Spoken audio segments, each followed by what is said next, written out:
What are those things? A member of the exploration team asks, pointing to hundreds of clear orbs. He begins moving towards the mysterious objects. Progress is slow. The bulky spacesuit is meant to withstand the planet's hostile conditions, but doesn't allow for much maneuverability. They look like canisters containing some sort of creature, the SCP agent says. Dr. Sanders points his headlamp in the direction of the voice. Mother of God, he whispers into his helmet. Stop moving, he yells. Are those eggs? Nothing is supposed to be able to survive on this planet. That's why it was chosen for off-world testing and containment for the Foundation's deadliest entities. The team points their lights at the orbs. The creatures inside don't seem to be moving. They are suspended in some type of gel, and when the light hits them, the creatures look like metallic squids. Dr. Sanders holds up his hand to signal the rest of the team to stop moving. I thought I saw some activity, he says. The team looks around, but they don't see anything. I must be jumping at shadows. Grab the equipment, let's get out of here. We need to contact SCP Command and find out what they want us to do with these things. The team packs up their gear and makes their way out of the cave system beneath the alien planet's surface. As they exit the mouth of the cave, they are greeted by a nighttime sky filled with stars and nebula. The undesignated planet is located in the deep recesses of space. The only light on this part of the planet comes from the suits of Dr. Sanders' team. Without any light pollution like on Earth, it seems as if every part of the universe is visible. If it wasn't so creepy here, it'd be kind of beautiful, one of the team members says. All of the SCP agents have stopped walking and stare up at the cosmos. Come on, says Dr. Sanders. Let's get back to ILYENA and find out what the O5 Council wants us to do with this new discovery. The next night, the exploration team is back at the caverns, where they discovered the mysterious orbs the previous evening. Dr. Sanders leads his team into the winding tunnel system. It leads directly under one of the largest mountain ranges on the planet. They approach the chamber that contains the clear orbs and get to work collecting samples to bring back to the lab. We have no idea what these things actually are, so be careful. If you see movement, immediately back away. I want teams of 2 for each pod. One person collects the sample, the other holds the incinerator at the ready, just in case you need to fry whatever is inside these things. The team members confirm their orders and get to work. Everything goes according to plan. The samples are gathered, and the SCP team makes its way out of the caverns. When they get to the surface, Dr. Sanders radios to the command center at ILYENA. We're out from under the mountain. Canisters have been secured. Estimated time to the rover is 4 minutes. We'll update when en route to base. Roger that, extraction team. We'll have the loading bay ready for your arrival, responds the communications officer at ILYENA. Sanders and his crew board the rover and put the canisters in the storage compartment. The drive back to ILYENA is uneventful. The entire planet is basically made up of dust and rocks. Until yesterday, everyone at ILYENA thought they were the only living things out here, other than the few dangerous SCPs they brought along with them to experiment on. The rover pulls into the research base and parks outside the airlock. The team carries the canisters into the storage dome for further analysis before heading to decontamination. Sanders walks out of the airlock and takes off his helmet. Breen, we brought back the orbs and they're awaiting your analysis in the storage bay. I don't know what they are, but the fact that they might be alive will be of great interest to the Foundation. I look forward to examining the specimens. We're kind of backed up right now, but we'll get around to it. You know, saving the best for last and all, Researcher Breen responds. There's a delicate matter that we're attending to at the moment. It should be resolved soon. Breen looks down at the clipboard he's holding and frowns. I've got to go, but I'll keep you updated.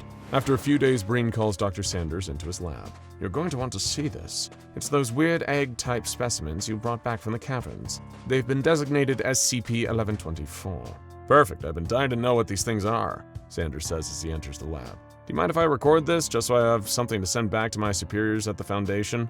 Breen agrees, and the 2 SCP researchers begin their analysis of the clear orbs. So, they're not made of glass like we originally thought, Breen begins. We actually aren't entirely sure what these things are made of. They definitely have the shape of an egg, but the solid, clear outer layer makes me think they are more like carrying containers than anything else. See? Look. Bree grabs the top of one of the orbs and pulls it off. There's a satisfying pop, like a champagne cork exploding out of the top of a bottle. Dr. Sanders looks at the lid and then watches as Breen puts the top back on the orb. But that's not the weirdest part, Breen says. Take a look at what's inside. Sanders leans over the opened orb and looks into it. The creature inside looks like a silver squid. It does not move, but Sanders gets an uneasy feeling, as if there is something inherently dangerous and evil about the metallic squids. "Come over here. I have some laid out on the table for you to examine," says Breen. They walk over to another lab bench where there are several creatures laid out. Breen uses forceps to move the appendage of one of the creatures. The limbs are segmented, but there is no sign of eyes or a mouth, as far as Sanders can tell. "What are they?" asks Sanders. "No idea, but watch this." Breen picks up one of the creatures with the forceps by the tentacle. Sanders expects the arm to be flexible and rubbery like a squid's, but instead they are stiff and rigid like a knife. When Breen picks up the limb, the entire creature moves with it like a statue. He pulls out a scalpel and looks at Dr. Sanders. "Watch this," he says. Nothing happens as Breen presses the blade against SCP-1124's exoskeleton. He pushes harder and harder and harder. Eventually, the scalpel breaks, and the blade clangs to the floor. "We haven't been able to break the shell, so we don't know exactly what's inside. But I have a few ideas on how to crack this puppy open," Breen says with a smile. He pulls out a blowtorch and begins blasting the metallic squid with the flame. There is no effect. Breen then brings out a vat of liquid nitrogen. He picks up one of the creatures and places it inside the canister. When he pulls it out, the instance of SCP-1124 is covered in frost. Breen grabs a hammer off of one of the lab tables and smashes it down onto the shell. There's a clank as if the hammer struck a metal pole. Breen shakes his hand, which is now throbbing from the reverberations sent through the hammer on impact. "Maybe they aren't alive after all," chuckles Dr. Sanders. "Maybe they're just figurines or statues or something." "That's what I was starting to think too," replies Breen. "Ugh, what a waste of time," Sanders says. He hawks a loogie and spits at SCP-1124 in disgust. The spit hits the outer shell and slowly begins to run down the side. Dr. Sanders and Breen take a seat at one of the tables. It seemed like those things were going to hold some real promise. Maybe even get us off this rock. "Yes, the orbs and whatever is inside of them are real duds," Breen commiserates. "Guess it's time to focus on..." Suddenly, one of the arms of the creatures that Dr. Sanders spat on begins to move. "Did you see that?" Breen yells. The squid thing, it just moved its arm!" Breen and Sanders run to the lab table, where the instance of SCP-1124 slowly stretches its tentacles, as if feeling its surroundings to get a better idea of its location. Breen reaches out to touch one of the metallic arms. "Stop! Don't touch it!" Dr. Sanders yells, but it's too late. The creature makes contact with Breen's skin. It instantly comes alive. All of its tentacles are now moving freely. The ends have sharpened tips. The creature jerks one of its tentacles, slashing Breen's neck. Blood spatters across the room, covering several other instances of SCP-1124. As the blood touches them, they slowly come to life. Their tentacles move all around as if searching for the source of the bodily fluid. Dr. Sanders shrieks for help. He sprints towards the door, but before he can reach it, one of the instances of SCP-1124 launches itself off of a table and impales its spiked arms into Sanders' back. He screams in pain. Tears fall down the sides of his cheek as his hand slams against the glass door that leads out of the lab. The creature climbs up his back and over his head. It then pries Dr. Sanders' mouth open and squirms down his throat. As he is torn apart from the inside by the metal tentacles of SCP-1124, his hand slides down the door, leaving a bloody handprint. The audio recorder continues to run in the lab. It picks up the unsettling sounds of metal on metal and the guttural screeches of the SCP-1124 creatures. The glass door leading from the lab to the rest of the ILYENA facility shatters. Instances of SCP-1124 come streaming out. The researchers at the base have no idea that one of the most dangerous SCPs the Foundation has ever faced is now squirming along the halls of the facility, looking for hosts to lay their eggs inside. Years go by without any communication from ILYENA. The Foundation assumes something has gone wrong, but that was the point of setting up the base on a faraway planet in the first place. If an experiment got out of hand, or a dangerous SCP escaped, the only people who would be in danger were the agents and Class D personnel at ILYENA. It was a much safer alternative to conducting these sorts of experiments on Earth. The O5 Council redacts much of the information on ILYENA and the research happening there.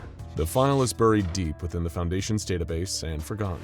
That is, until several years later, when a ship from ILYENA crash lands just outside an Air Force base in Nevada.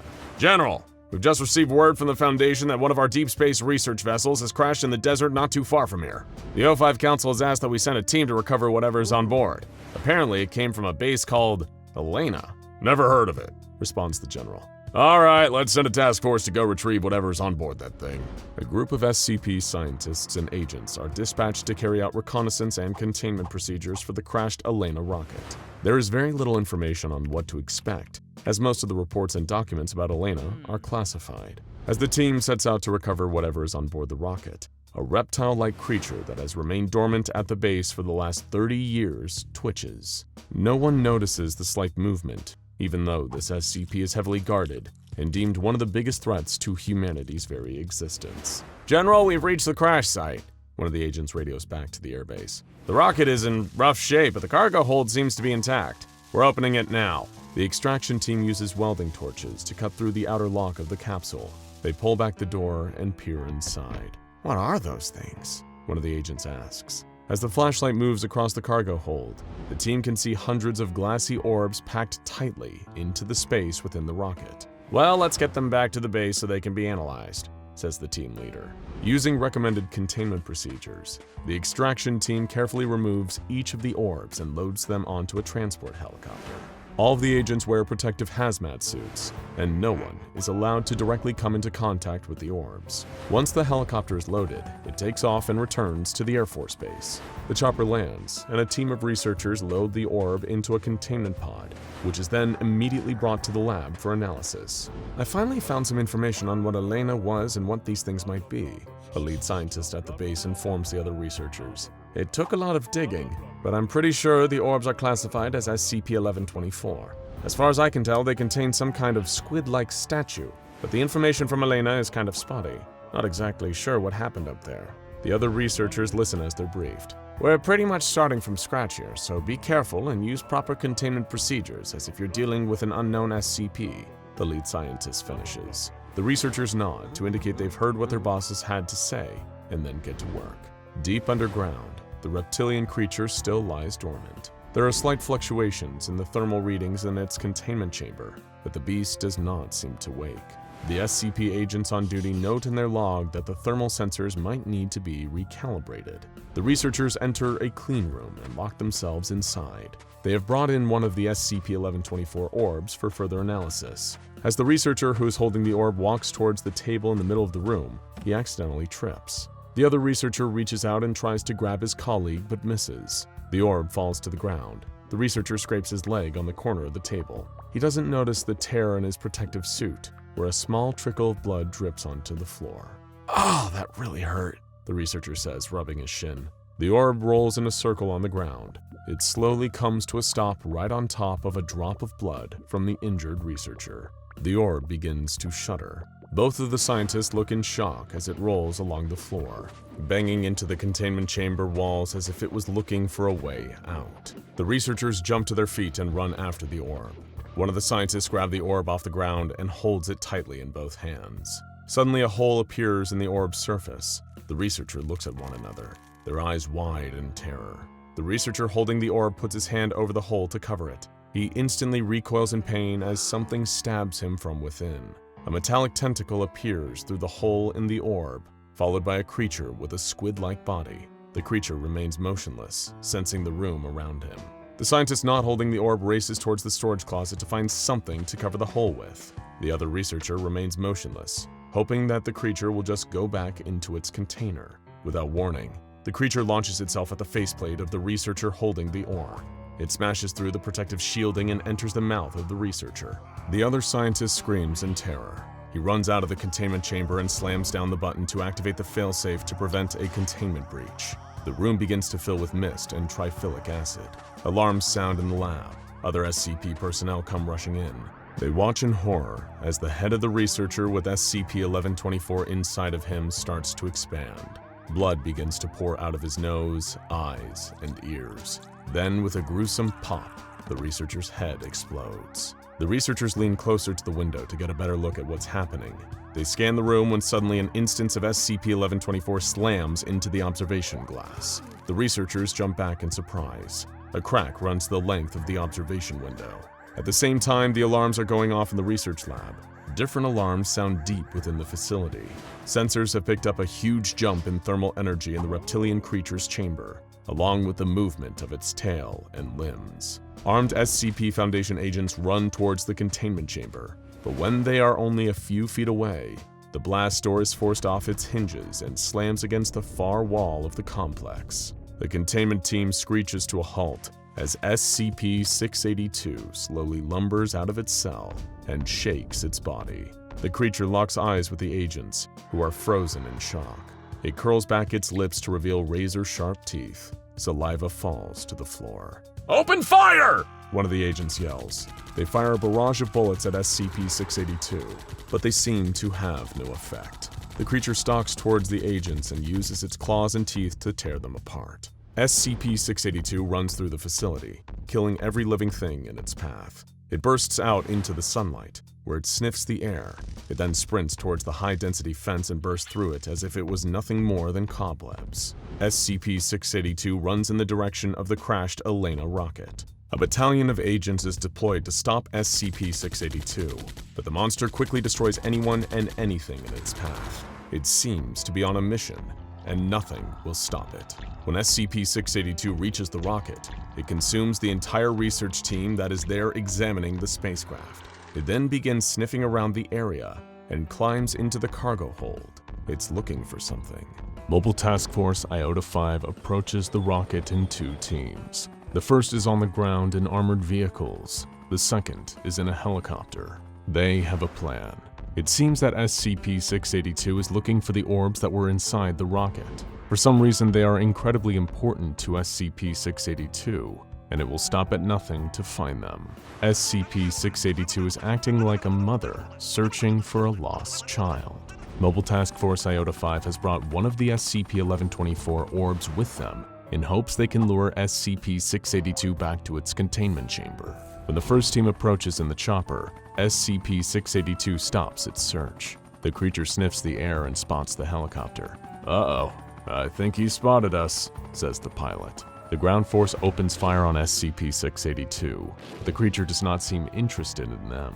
Instead, SCP-682 remains fixated on the helicopter, as if it knows there is an orb on board. The creature leaps off the rocket and begins running towards the helicopter. The pilot turns the chopper and flies away with SCP-682 in pursuit. They make it back to the Air Force Base, just ahead of SCP-682.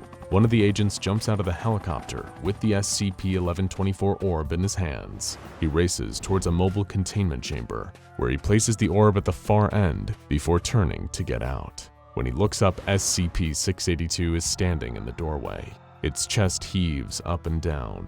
Its eyes are wild. The SCP agent raises his gun and fires. SCP-682 snarls and leaps into the containment chamber.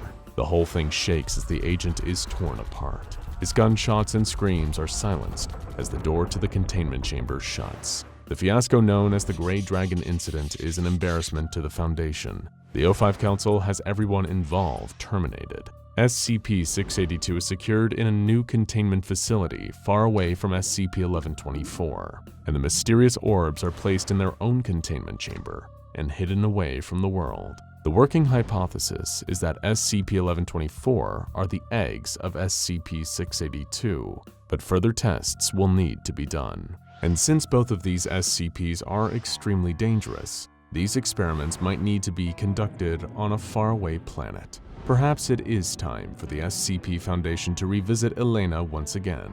Let's just hope this time they don't bring anything else back. Now watch SCP-682 Wei's SCP Foundation try to kill hard-to-destroy reptile, or check out How to Kill SCP-682 Theories and Ideas for more on the monster we all know and fear.